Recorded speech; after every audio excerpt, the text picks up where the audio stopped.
Josh Kelly scores the upset victory over Bakram Murtazaliev to win the IBF Jr Middleweight World Championship in Newcastle in the United Kingdom. Josh Kelly, with a tremendous performance in front of his own people, fought the perfect fight. Scores of the bout were John Basile 115-111, Steve Gray 114-113, and Powell Cardini had it a draw 113-113. All scores more or less within the range of acceptable scores. I thought 115-111 just a tad wide.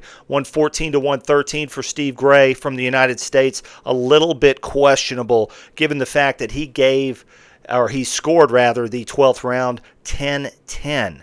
Had he given that round to Murtazaliev, we are looking at a majority draw, and Murtazaliev would keep his championship. I did have the 12th round for Murtazaliev. However, I do think Josh Kelly eked it out. Listen, he fought the perfect fight. He did get on his bicycle quite a bit in this bout.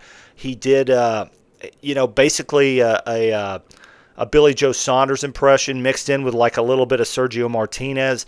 The entire time I was thinking every time he would get on his bicycle and sort of start circling, I'd go, well, you can't win a fight like this. And right when I would say that, he would set a small trap and land 2 or 3 punches and then get back on his bike. So you can win fights. You can be offensive by backing up like that.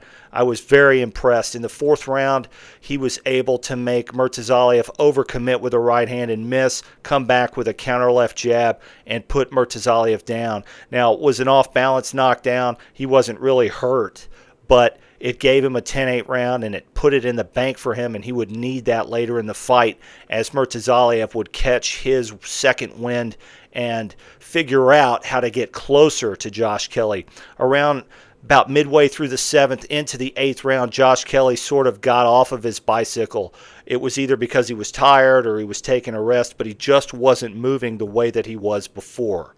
And you could see that Kelly was either biding time or just sort of run out of gas. And that was the point in the fight where I thought, okay, we're going to get Bakram Murtazaliev, the one that, he is coming off a year layoff, a little bit more than a year.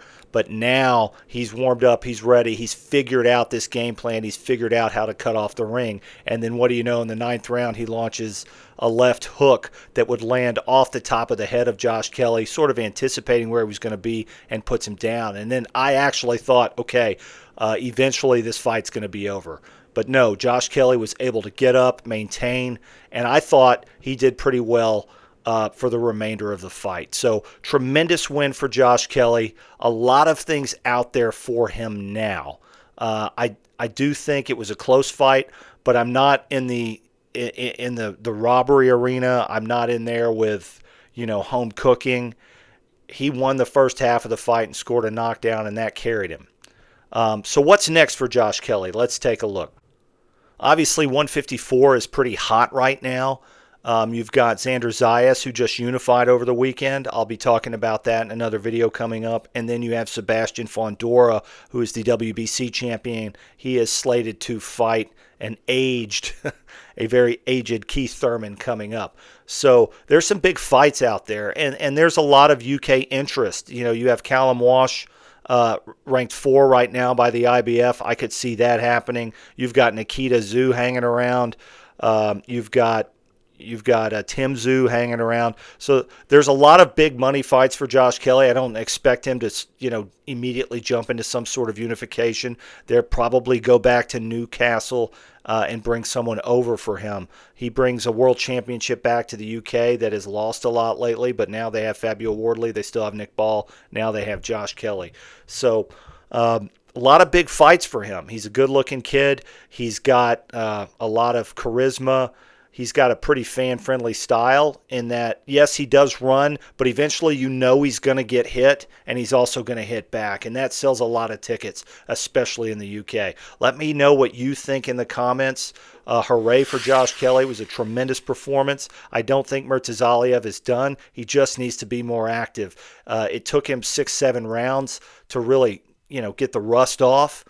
Unfortunately, he's not, doesn't have a big promotion behind him, and he's not a star like Josh Kelly could be in the future. Thank you for watching, and I'll see you on the next one.